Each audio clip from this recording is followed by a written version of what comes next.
Pelopor kopi nikmat, nyaman diminum.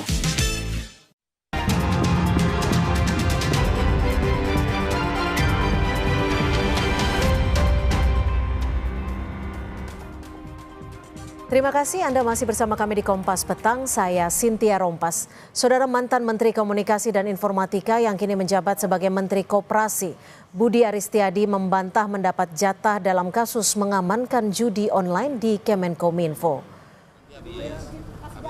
Usai audiensi bersama pimpinan KPK di Gedung Merah Putih Kuningan, Jakarta Selatan pada Rabu siang, Budi Ari buka suara soal namanya yang disebut dalam sidang dakwaan Zulkarnain dan kawan-kawan. Budi membantah tuduhan bahwa dirinya menerima uang dari hasil kong kali kong melindungi situs judi online.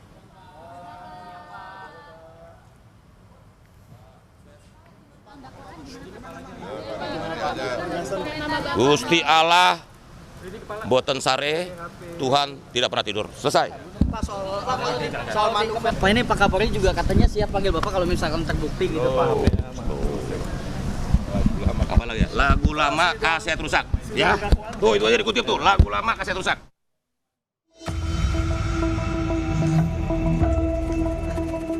Dugaan keterlibatan mantan Menteri Komunikasi dan Informatika Budi Ari membackingi judi online mencuat. Hal ini terungkap pada dakwaan Zulkarnain Apriliantoni yang menjadi terdakwa kasus judi online. Kapolri Jenderal Listio Sigit Prabowo menyebut kemungkinan memanggil kembali Budi Ari yang pernah diperiksa sebagai saksi atas kasus judi online. Ya, tentunya kita mengikuti proses sidang, nanti petunjuk dari hakim seperti apa. Yang jelas pernah kita periksa dan tentunya mungkin akan kita konfirmasi ulang apabila ada petunjuk. Dalam dakwaan jaksa, Budi Ari yang masih menjabat sebagai Menkom Info disebut mendapat jatah 50% dari keseluruhan website yang dijaga dengan tarif 8 juta rupiah per website. Kepala Pusat Penerangan Hukum Kejaksaan Agung Harli Siregar menyebut bisa saja menghadirkan Budi Ari sebagai saksi untuk diperiksa di persidangan kasus judi online bergantung pada kebutuhan pembuktian jaksa ataupun perintah majelis hakim di persidangan. Kalau yang bersangkutan masuk menjadi saksi dalam berkas perkara ini, tentu penuntut umum selaku pihak yang dibebankan pembuktian ya sebagai pemilik perkara tentu ya bisa saja memanggil yang bersangkutan itu sebagai saksi untuk diperiksa di persidangan itu. Nah, itu dia. Nah, tetapi kalau yang bersangkutan tidak masuk di dalam berkas perkara dalam daftar saksi misalnya, maka itu dikembalikan kewenangannya kepada majelis hakim. Tentu dasar dari penuntut umum menyebutkan pihak-pihak itu dalam surat dakwaannya didasarkan pada fakta-fakta yang ada di dalam berkas perkara. Mantan Menkom Info Budi Aristiadi membantah melindungi praktik judi online. Budi Ari mengaku justru sedang memberantas judi online dan ia pun siap dipanggil sebagai saksi. Saya sama sekali tidak terlibat dalam perlindungan judi online seperti narasi yang beredar, fitnah yang keji ini. Intinya pertama, mereka para peserta tidak pernah bilang ke saya akan memberi 50%. Mereka tidak akan berani bilang karena memang proses hukum. Jadi sekali lagi itu omongan mereka saja, jual nama menteri supaya kemudian laku. Kedua, Budi Ari tidak pernah tahu-menahu praktik jahat yang dilakukan mantan anak buahnya itu.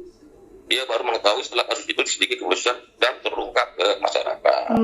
Ketiga, tidak ada dana dari mereka ke saya. Ini yang paling penting. Bagi saya itu sudah sangat membuktikan. Ujar. Nama Budi Ari sudah menjadi sorotan sejak November 2024 hingga polisi membongkar keterlibatan bekas anak buahnya dalam melindungi 1.000 situs judi online. Namun sejak awal disorot, Budi Ari membantah keterlibatannya. Tim Liputan Kompas TV. Nama Budi Ari Setiadi disebut dalam surat dakwaan kasus pemblokiran situs judi online Kementerian Komunikasi dan Informatika, Kemenkominfo yang kini berganti menjadi Kementerian Komunikasi dan Digital atau Komdigi. Lalu bagaimana mengusut tuntas dugaan suap ini? Kami akan membahasnya bersama Wakil Ketua KPK periode 2015-2019, sudah ada Bang Laude M. Syarif. Terima kasih Bang Laude sudah bergabung bersama kami di Kompas Petang. Terima kasih. Mohon maaf juga saya dari mobil, jadi nggak pantas ini pakai t-shirt doang. Sekali Aman lagi Bang mohon Lode. maaf. Yang penting perspektifnya dari Bang Lode. Bang Lode, kalau Anda menilai ataupun menanggapi munculnya nama Budi Aris Setiadi dalam surat dakwaan ini, Anda menilainya seperti apa? Apakah memang ada kemungkinan ataupun indikasi Budi Ari terlibat di dalamnya? Ya, kalau berdasarkan pengalaman saya di KPK selama 4 tahun ya, eh, tidak mungkin ada asap tanpa ada api. Oleh karena itu nggak mungkin jaksa itu berani mencantumkan nama, apalagi seorang menteri, di dalam surat dakwaan atau dalam berkas perkara yang disidangkan sekarang ini, kalau betul-betul tidak ada apinya. Oleh karena itu dugaan saya sangat kuat bahwa betul-betul baik penyidik polisi maupun jaksa penuntut umum yakin bahwa Pak Budi Ari itu memang terlibat di dalam pusaran kasus ini. Untuk apa yang Anda sebut, apakah memang kemungkinannya ada 50% Budi Ari mendapat fee dari hasil perlindungan situs judi online ini? Seperti yang disebutkan dalam surat dakwaan tersebut. Ya, itu kan kalau soal detailnya berapa persen dia dapat saya tidak tahu persis. Tapi kalau itu sudah ada di dalam surat dakwaan, berarti semua informasi baik itu dari transaksi maupun keterangan saksi-saksi yang telah diperiksa penyidik dan yang diketahui oleh penuntut umum, ya itu pasti ada faktanya karena tidak mungkin berani ya. Itu kan bisa, apalagi seorang menteri maksudnya. Jadi saya yakin itu tidak mungkin mengada-ada. Kalau seandainya bahwa disebut 50%, kemungkinan materialnya itu ada. Jika Pak Budi Ari melakukan audiensi dengan KPK, apa saja sekiranya yang dibahas dan apa yang bisa dilakukan KPK terkait dugaan tindak pidana ini? Melakukan audiensi kalau menurut saya itu sekarang Pak Budi Ari menurut saya itu ya nggak boleh dulu bertemu dengan aparat penegak hukum kecuali dia diminta keterangan seperti itu. Kalau untuk audiensi itu kayaknya baik itu polisi, jaksa ataupun KPK itu harusnya nggak boleh dulu karena dia ini kan masuk namanya di dalam berkas perkara yang sedang disidangkan. Seperti itu. Menurut saya ya. Oke.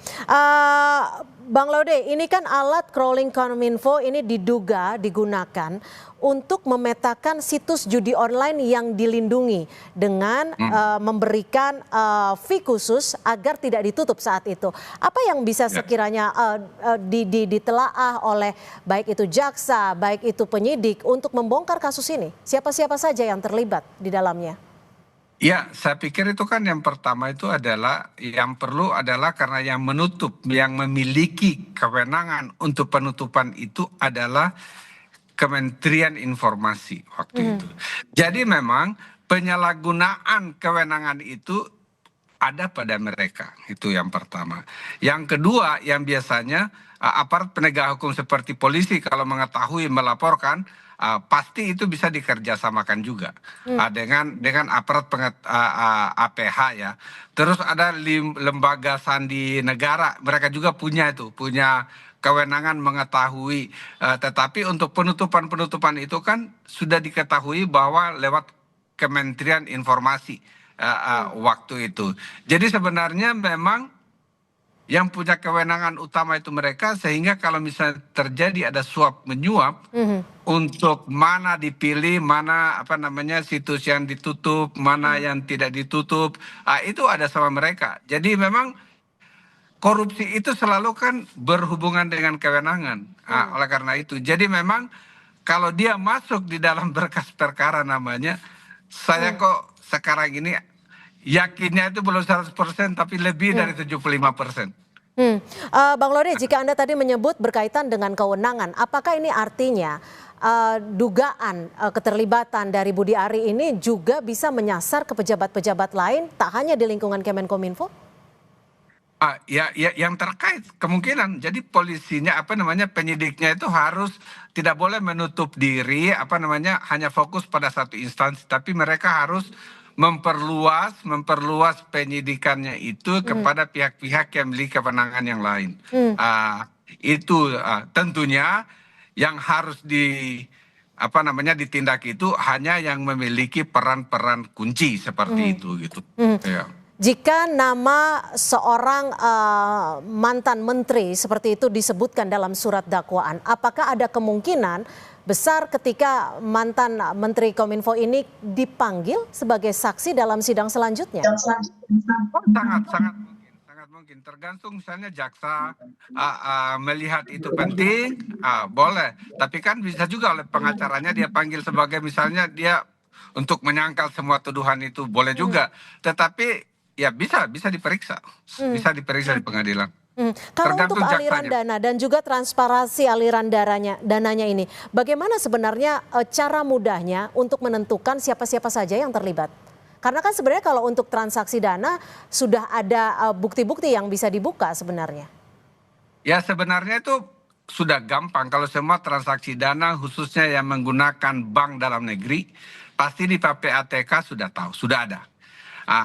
Sekarang itu apakah transaksi di rekening-rekening itu atas nama direct beliau atau atas nama orang lain yang mempunyai hubungan atau banyak itu layernya harus dilihat lagi. Dan itu penyidik dan penuntut umum pasti sudah tahu.